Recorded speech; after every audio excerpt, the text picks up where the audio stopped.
Hey kids, this is Ivan. How you doing? I'd like to thank everybody who's responded already to a video that's not even really 24 hours old when I asked about grappling and restraining, and if you could find any specific examples in the books, in the Dungeons & Dragons 5th edition books, about how to restrain somebody. And some great answers came back. For the most part, I knew what those answers were going to be. A couple of them, I was like, oh yes, I remember that. I read that before. But for the most part, also, they're all very, very specific. It's specific to somebody that's taken the grappler feat, or to a particular class, or a particular spell, or a particular thing. It's very, very specific.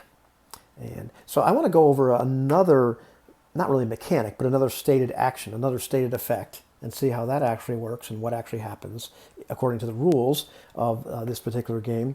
But this video isn't really about that. It's not really about grappling and restraining. It's about what I've noticed as I've explored this game, as I've run this game for people, as I've made judgment calls and rulings and looked back in the text at how much for a game that bills itself as you can do anything, you can imagine something, you can do it, that in reality the writers of this game have backed themselves, and the players of this game, or very often they backed us into a corner where in fact you really only have a few options. And in many cases, the game feels like it has a number of push buttons that do one particular thing, and that's all that they do. But anyhow, let's dive into this a little bit. Let's take a look at disarming. And this is something I looked at initially when I was looking at the Battle Master. And, I went down a rabbit hole and looked at a whole bunch of stuff, and I actually started laughing at one point, but I didn't want to bring that up in that particular video. But let's take a look at disarming, because that's something that we state that we want to do all the time, right? I want to get rid of this guy's weapon. Okay, and various games handle this in different ways. How does this game handle disarming? Well, in page 271 of the Dungeon Master's Guide, there are some combat options, and one of them is disarming. And a creature can use a weapon attack to knock a weapon or another item from a target's grasp, and it's pretty much handled like grappling. It's an attack roll. It's of an athletics versus an athletics or dexterity check, and if the attacker wins the contest, then the defender drops the item, but the attack does no damage or any other ill effect. All right, and it has some particular rules about the size of the combatants here, but that's how you disarm somebody according to this optional rule. That's how anybody can disarm somebody. Now, the Battle Master version of the fighter is the only other person that has the ability to disarm somebody in a special way. And this actually happens on page 74. I got a bunch of bookmarks in these books so I can find all this stuff. There it is. Okay, you can take the Disarming Attack maneuver, and when you hit a creature with a weapon attack, you can expend one of those superiority dice to attempt to disarm the target, forcing it to drop one item of your choice that it's holding. You add the superiority die to the attack roll, very common, and then, for the Battle Master, and then the target must make a strength saving throw. If they fail that save, they drop the object that you choose, and the object lands at its feet. So that's how somebody gets disarmed, and what the net effect of being disarmed is. Well, no, it's the beginning effect. It's not the net effect, is it, of being disarmed? So what actually happens at this point when you're disarmed? What is the net effect of being disarmed? Well, we have to go to page 110 in the Player's Handbook. Can I find page 110? I think it's page 100. No, I'm sorry. It's page 190. My writing is bad.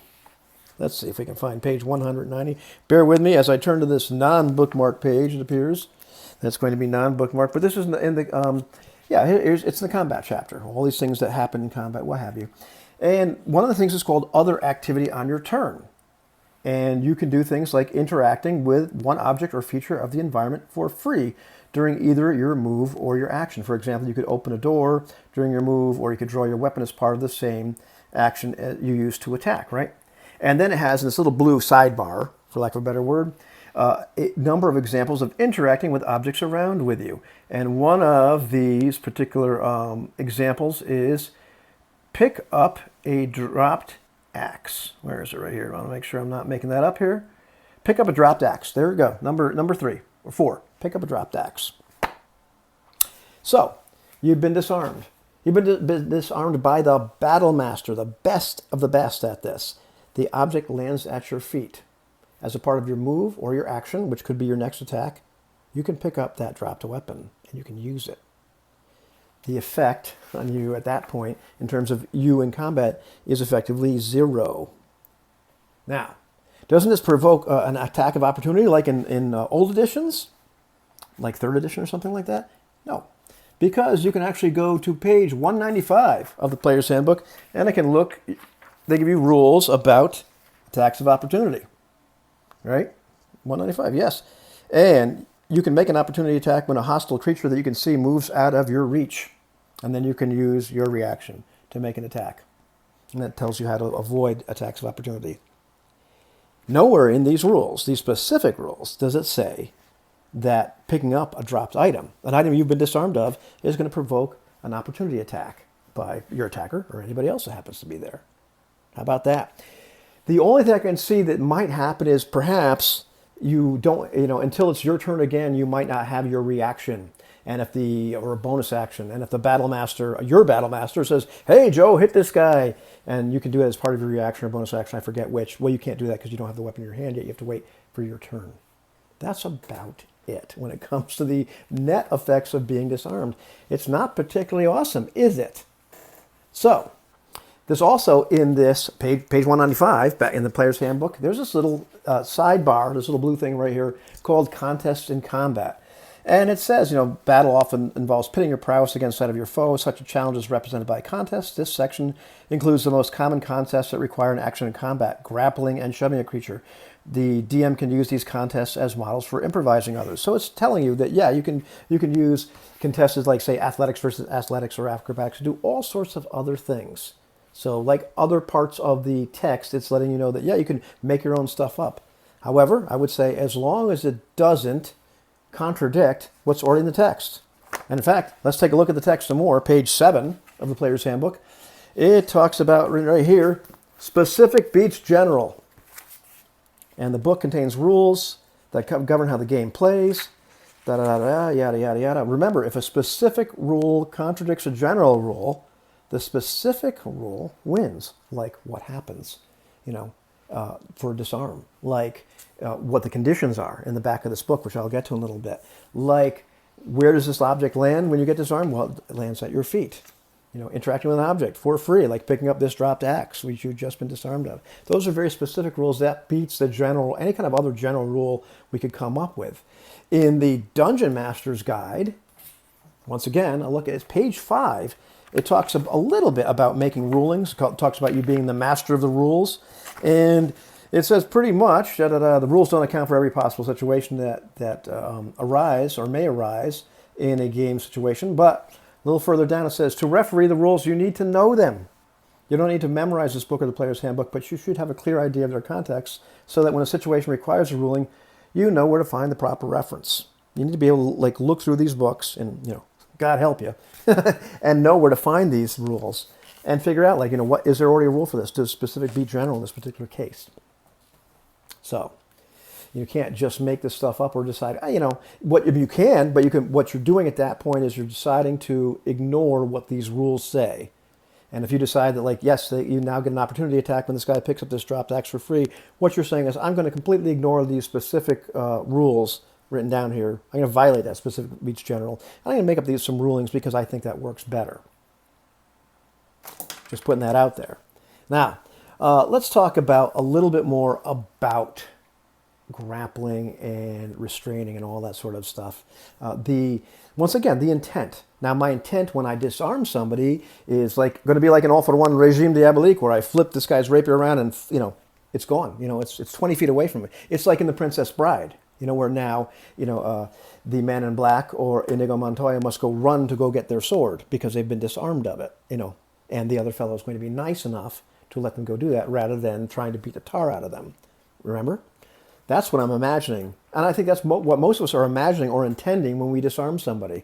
We want to get rid of that weapon so they cannot use it against us at this particular point. And while they're trying to get it back, we're going to try our darndest to make sure they don't get it back. These rules don't allow you to do that. There are push buttons, and a very specific thing happens. And that's what happens, period.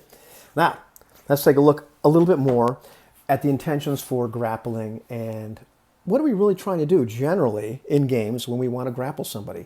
My intention isn't necessarily to invoke or impose the grapple condition upon somebody where they can't move. It's more than that. Generally, when you think about grappling, is I want to bear hug this guy. I want to incapacitate him. I want to, get his sword arm down and his shield arm down. I want him so he can't. Not only can he, is it harder for him to attack people? Maybe I can't. He can't attack people at all. Very much, I want to incapacitate, immobilize. That's what we're imagining, or that's what our intention is when we say I want to grapple this guy. Now, there are some interesting rules about, like, say, the person that's taken the grappler feat, where once they've grappled somebody, they can make another grappling attempt, and now both they and the target are restrained. I don't think that's what you wanted. The grappling rules say you can release a grapple for free at any time. But now you're restrained. I don't think that's what the intention of a player was. They don't want to be restrained along with the person all tied up in a pretzel. Is that what you want?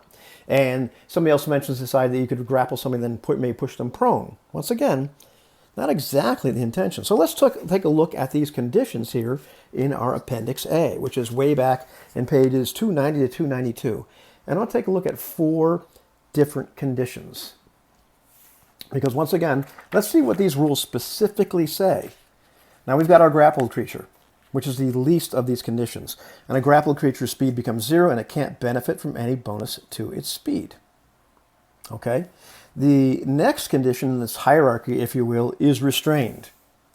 And restrained is a restrained creature's speed becomes 0. It can't benefit from any bonus to its speed. And attack rolls against the creature have advantage. Attack rolls that the creature make towards somebody else have disadvantage. And the creature has disadvantage on dexterity saving throws. Well, so it's a little harder for them to avoid things. At least things that require a dexterity saving throw. Now let's go up a little bit higher up on the hierarchy, and that is incapacitated. An incapacitated creature can't take actions or reactions. They're stuck. Doesn't mean they can't. Now remember, there's the action economy. There's other things you can do for free that aren't necessarily actions or reactions, but they can't act or react. Now we can imagine all these things that the incapacitated creature can't do and all kinds of effects they might suffer. Doesn't say anything here. Let's take a look at, what is it? Unconscious is the last one. Unconscious. An unconscious creature is incapacitated, see the condition, can't move or speak, and is unaware of its surroundings. The creature drops whatever it's holding and falls prone. The creature automatically fails strength and dexterity saving throws. Attack rolls against the creature have advantage. An attack that hits the creature is a critical hit if the attacker is within 5 feet of the creature.